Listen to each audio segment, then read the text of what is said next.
the world is defined by color when we look at the value of sight. So the graffiti artist uses color to change your perceptions or to make you question what you thought was the limit of that perception. They introduce you into worlds that feel like a fantasy right in the context of your immediate reality. And I think in the age of AI, where we can't even tell the difference nowadays between reality and a fantasy, it is so poignant to focus on what graffiti is doing, because I would go as far as saying the graffiti artist is the first AI renderer in the world. They were the first ones to actually take the artifice of their own intelligence and express it into the limits of capitalism. So I'd go as far as saying the graph writer is the first real significant revolutionary AI being. But more on that later. FALKO One takes his South African native ancestry, the fact that he comes from District 6 and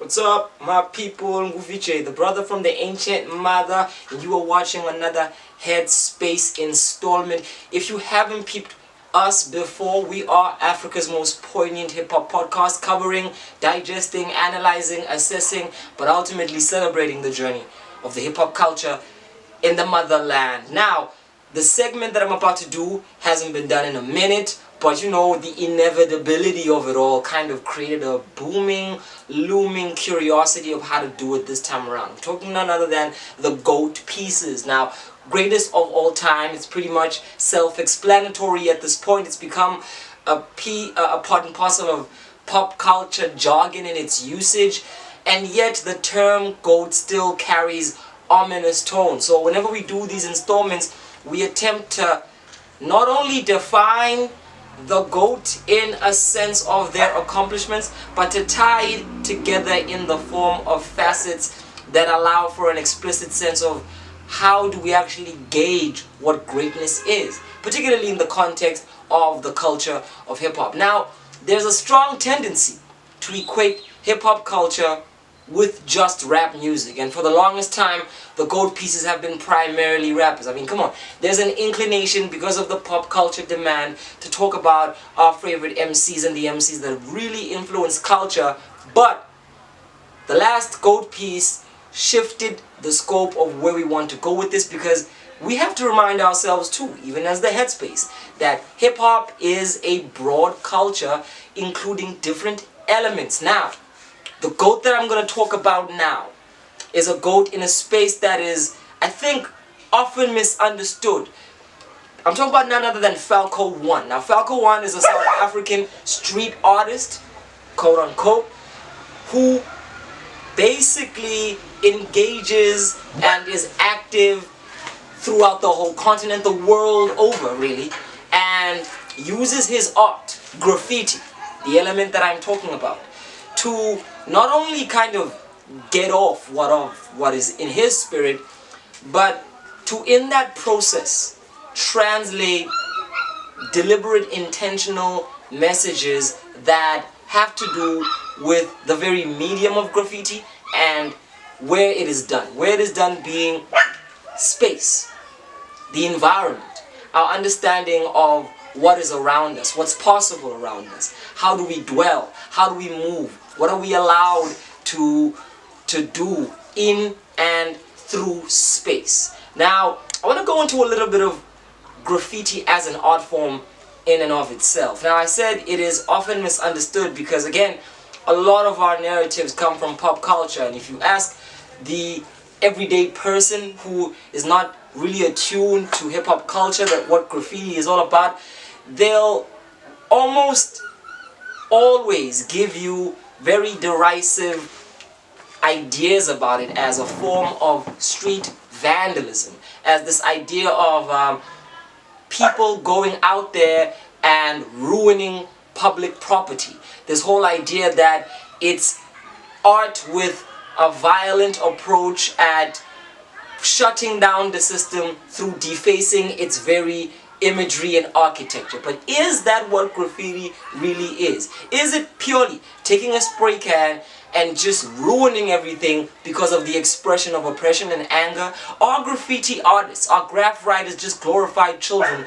with complex crayons just messing everything up? Or is there a deeper message? Is there a deeper significance to what graffiti serves in the society, and can it truly fully be appreciated?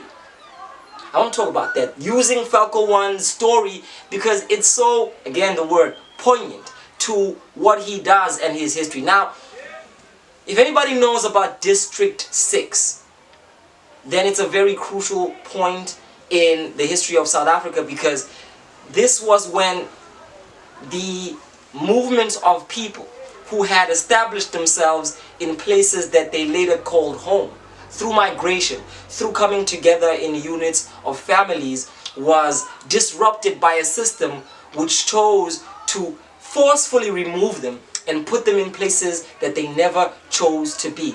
Places that would limit the capacity of their being, places that would not allow them to see the possibilities of who they are and could become. Now, these forced removals that happened in many places, but famously in District 6, marked a kind of psychology to apartheid that defines what its true purpose was. Its true purpose was to define a group of people as not deserving of being in and around certain spaces which were deemed valuable to the government. Now, what that says is that space in and of itself, as we walk on it, is a political thing.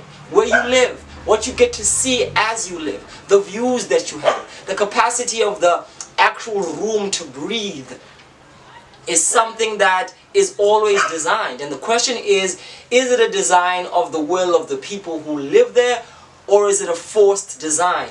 Now, we live in a world where most space is forced design that configured people into limited capacities only for their use as common labor, only to put people in these claustrophobic boxes and put them in these grid lines where they get to be nothing but glorified robots to a system which does not acknowledge the rest of the human need to have space to roam, to have space to connect with nature. Now, graffiti comes at the tail end of this response. It says, in a time where the burnt down Bronx was literally falling into ashes and kids were beginning to find ways of reinventing their ideas of the world through movement, through speech, through sound, and yes, through imagery, through taking places that they were forcefully placed in and finding a way to color these environments through hope.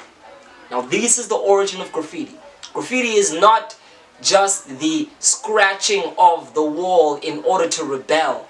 It is the cry to feel that there is more that is possible in an environment that has mainly been designed to cap your possibilities, to limit who you are, and to give you a designated purpose in society which is not for your greatness but your subservience. Now, this is what makes graffiti inherently revolutionary as an art form, and that's why it's still kind of a legal issue. When we talk about how free are we to go outside and make art on walls, in spaces, it all has to do with this idea of who owns space, the respect of space and what these spaces represent to us. Now, the graph writer does not seek to come into spaces that have empowered and defaced them. What the graph writer attempts to do, and I think has done historically significantly to a point where pop culture has had no other choice but to now incorporate this formerly vandal act as a part of the collective imagination. You just can't fight the will that oppressed people have to try and paint some color into darkness.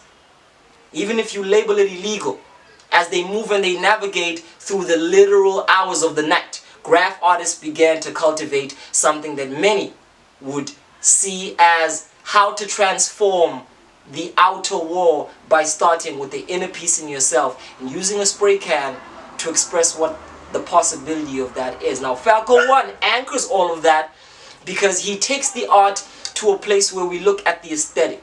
We know graffiti to have this kind of cubist, flexible word fonts that have inspired a generation of people to look at letters, symbols, in a way that connects them to not only the past of the human urge to communicate using symbols, but to look at shape, to look at color in new ways that make us question the capacity of reality in itself.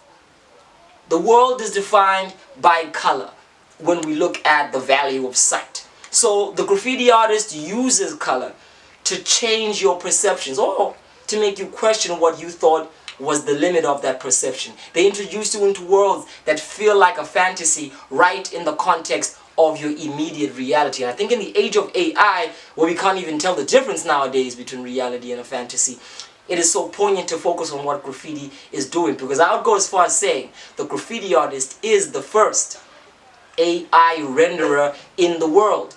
They were the first ones to actually take the artifice of their own intelligence and express it into the limits of capitalism. So I'd go as far as saying the graph writer is the first real significant revolutionary AI being. But more on that later. FALKO One takes his South African native ancestry, the fact that he comes from District 6 and its forced removal, and he discovers hip-hop in the limbo of young youth in Cape Town at that moment, trying to find a way to express themselves again in an environment that limits their capacity of what is possible.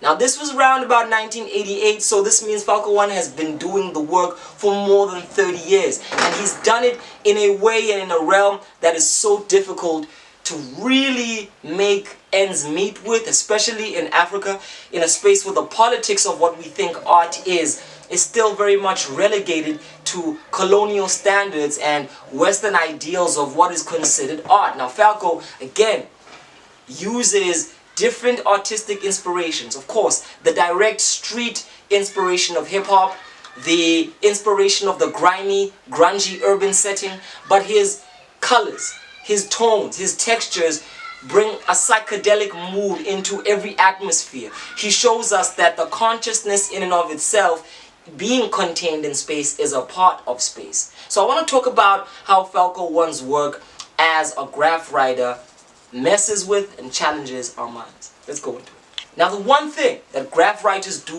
really well, which goes at the tip of why it is a revolutionary art form and why FALKO One as a graph artist's work speaks to change, is that there can be no evolution without disruption. And the graph writer represents that disruption. They represent a noise that has to be made in order for change to be heard. They represent a kind of aggression that has to be asserted in order for oppression to move out of its place and break its joint.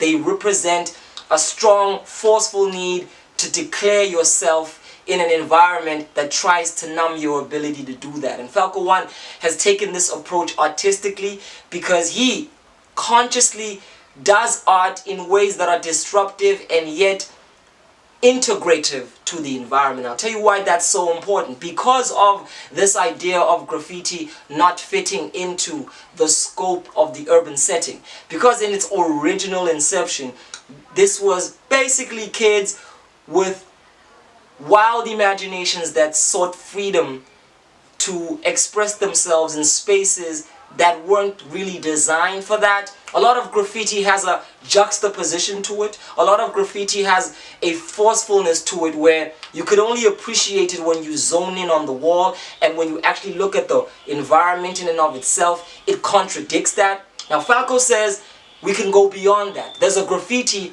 that can include the world. There's a graffiti that can expand itself to become a part of the environment, not in a way that attempts to sleep and subserviently admit itself to capitalism, but in a way that tries to navigate around capitalism. In the very same way that even when Neo took the pill, went and saw that he lived in a matrix, there was still a need to understand how to navigate within that in order for Zion liberation to happen. So in the very same way, FALKO brings us to this liminal space where we're trying to be free in terms that won't so violently make it difficult to be free that we might not reach it. He's trying to say that there is a delicacy that is also very important with the strength. There is a soft touch. There are color palettes that can break the bounds of our mind while still being able to build the environment as an extended whole. Therefore, his work speaks to not only the aggressive need for change, it speaks to the economy, the ecology, and the idea of how can we really return to a sense of organic expression in a world that tries to make us more and more machine-like. Now, he's known for different symbols, the elephant in particular, and kind of shifting the bounds of space and perspective art that can be looked at in ways that allow for, again, reality to shift into fantasy. And I think in the context of South Africa, FALKO One's work is important because every South African in their collective conscious, through apartheid and through this historical process we've been through, knows what it's like to live with people but not necessarily bond with them. In other words, every South African knows what it's like to be in the hood but not feel like we are truly neighbors. We still, in this active very moment as South Africans, engage with politics in terms of our own quote-unquote tribal, quote-unquote cultural circles.